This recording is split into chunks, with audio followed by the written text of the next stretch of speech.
Hi, everyone. I'm here today, and I'm glad to be here, part of this award ceremony, and I wanted to talk a little bit about females in the public accounting profession. So I started out in this business in private business, and I was a controller, and I decided I wanted to get into public accounting. And when I made that decision, I decided at the same time that I wanted to become a partner in a firm. It was really important for me to rise to the top level of the profession. So it was something that was really important to me. So right when I got into a firm, I communicated that with the partners that I was working with, and I told them what my ambitions were. And I was lucky enough to be in a firm with a couple of guys that were running a firm, and they encouraged me to move up, and they gave me space to grow. And so I eventually became a partner in a firm. And then lo and behold, in 1997, I realized another dream of mine, and I started my own firm. So now I'm a managing partner in a firm, and I have two other partners. One's a female, one's a male. And so we're more highly on the female side, the women's side in our partner group, more than the male side, which is not typical in public accounting firms. So public accounting firms have a low percentage of women in leadership roles, and I think it's important that that number grow. And I think it would behoove public accounting firms in the metropolitan area to have more women rise up into the management level, in especially the partner level. And the only way that can be done is for partners in those firms to mentor women, to bring them up, or for other female partners to mentor young women and to bring them up the ladder and let them know that they can become partners in these firms. That's why I think it's really important that we have award ceremonies like this, that we recognize the outstanding women in the community that are doing things not only for the community but for the profession, and both on the emergent side and on the experienced side. When I think about the GWSCPA and organizations like the AICPA and what they stand for and what they represent, I think about things like integrity, public trust, the expertise and the professionalism that they bring.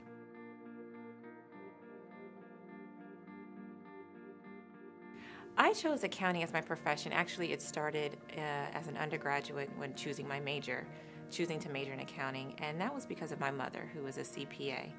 And I had no intention of majoring in accounting, but once I got into it, I just happened to be naturally good at it, and she encouraged me to keep going. And so I, chose to major in that. My interest in accounting started during the summer job in data entry at a cosmetic company. My manager was so proficient on the 10 keypad that my goal was to be better than her at the end of summer on the 10 keypad. Along with that came the desire to know more about accounting concepts. I extended my stay for a year at that job while I was saving towards my goal of college. In that time, I took every opportunity to question, to learn, and to grow. And I was able to carry that forward in the college and now in the nonprofit world, working as an outsourced engagement manager with Clifton Larson Allen. And I'm able not only to fulfill my passion of accounting, but also my passion to serve nonprofits. I've always been blessed to be surrounded by strong leaders, and actually female leaders, which is pretty unique. My firm, Aronson LLC, had a female managing partner when I first joined the firm. Also, all of my practice area leads and even my co-partner in my industry group are all strong females. The reason I chose accounting as a profession is because it seemed quite logical to me, and I thought that with the way that the industry was going at that time, was it would give me some flexibility and different options one day when I had a family. So fortunately it did turn out to be that way, but my favorite part ends up being not just the logic of it, but really interacting with the clients and the people aspect of it.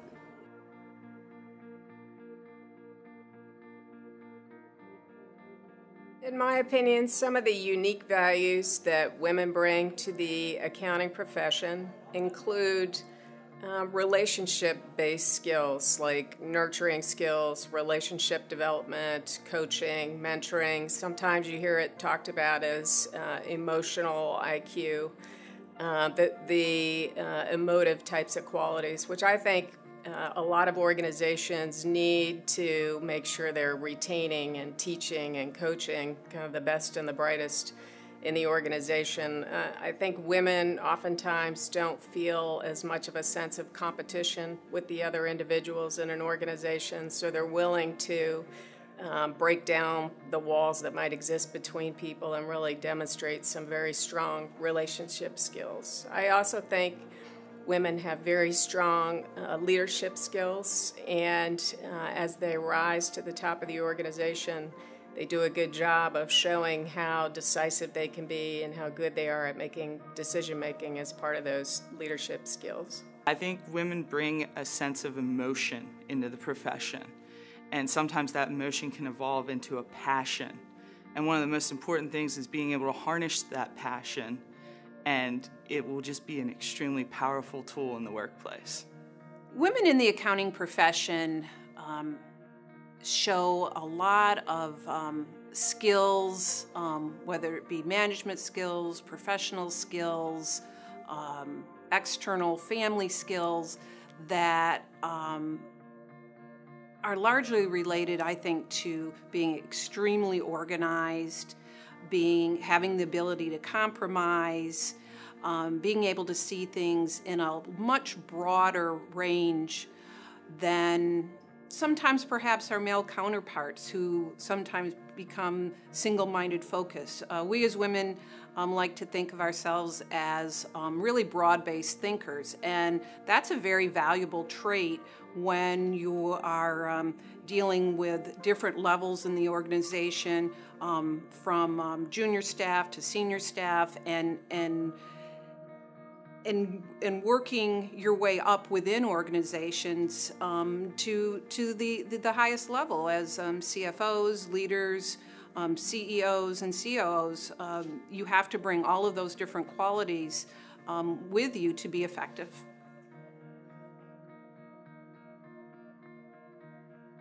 I think that it is still true that women face a disproportionate burden when it comes to balancing work and family life. But I also think that a lot of partners may have this persistent unconscious bias that the young women leaders in their firms are going to have to deal with this at some point, and because of that, perhaps fail to invest in their development early in their careers, to give them challenging opportunities, to present them with leadership opportunities and development opportunities, so that if they do have to take a break, if they do have to scale back their schedule for a time at the beginning of their families, that they'll have a job that they want to come back to. It gives them motivation to want to return to the workforce if they know they have opportunities to rise to leadership within the profession when they do return. And it really isn't just about work-life balance. I also think the advancement of women in the profession is much bigger than that, and we have to get away from this mindset that is all about balancing career and family life, and that leadership in firms and leadership in companies that worry about that need to stop worrying about that. They need to trust us and know that women who are bound to be outstanding leaders will take care of that themselves. We will find a way to balance work and family. I believe that corporate social responsibility is a great way for people to develop not only leadership, but a sense of ownership and accountability to make the communities in which we live, work, and play a better place for everyone. So in my different roles on boards, whether it be workforce development, entrepreneurship as a way out of poverty, children and family, and business development, I think that through that, it has given me the opportunity to make this community better by connecting people, by being able to give forward, and at the end of the day, making this ecosystem a better place for all of us to thrive and prosper.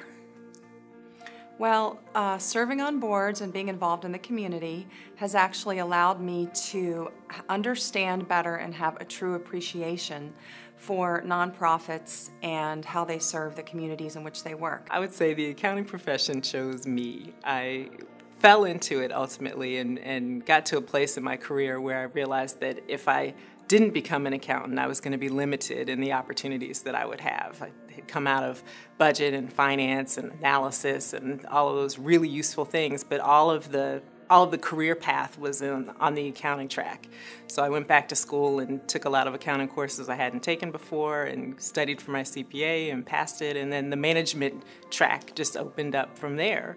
And it's really been a wonderful path, and I love being an accountant. I love the technical aspects of it, but I think what has made me really successful in it are the other things, the soft skills, the management, relationships, ability to motivate teams and get people to the goal and think big picture that have really been the key to my success. And I love the accounting field, and now I love all of the other things that I get to do as a result of having become an accountant and being a CPA and having those credentials that have made everything else possible.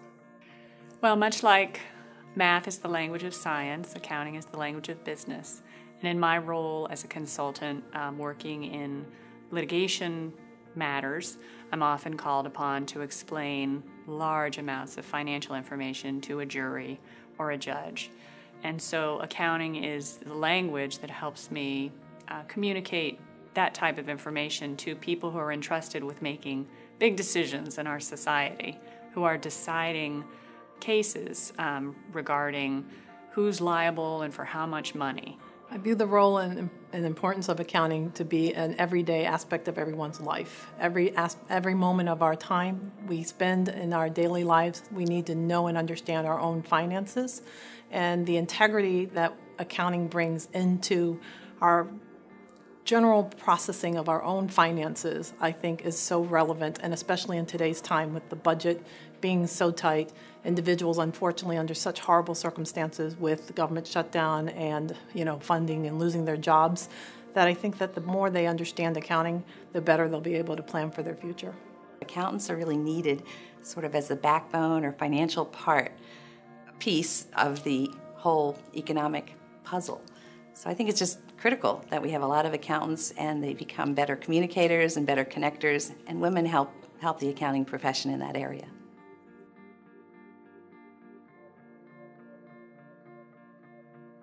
Women make up over 50% of the incoming CPAs into our industry, yet they represent less than 15% of the executive officers in business and industry, and less than 20% of the partners in CPA firms in this country. And that just isn't going to work. According to numerous studies, women leaders contribute directly to the bottom line of their companies, whether it's through policies that they put into place, their different perspectives in running the business, or their own personalities in influencing the corporation. It is with this diversity that we can expect our industry to grow and thrive in an ever-challenging economic environment. Because so many women are entering the CPA profession, those employers who do the best job of retaining and advancing those women are definitely at a competitive advantage, and those that don't are going to end up losing some valuable and talented people. I think what we need to attract and keep women within the profession is more visible women leaders throughout the accounting profession, and to begin to break down some of the gender biases that still exist that are keeping women from attaining the highest positions within the accounting profession. Attracting more women to the profession requires opportunity for smart, ambitious people to excel, succeed, advance, and rise up in this profession. We benefit when that happens because then we have a wider pool of smart, ambitious people to lead our profession into the future. What does it take to keep those good people in the profession? In public accounting, you need to run your firm in a way that encourages them to see that they have an opportunity to advance, that their ideas are welcomed, and that the work that they're doing is rewarding, valuable, and that you run the firm in a way that makes them want to stay with you, to think, this is the best place I could possibly be, this is the kind of work I really want to be doing, so that those people become our leaders of tomorrow.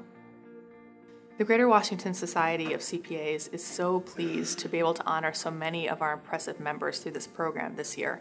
And given the response, I can't wait to see what Women to Watch looks like in 2014.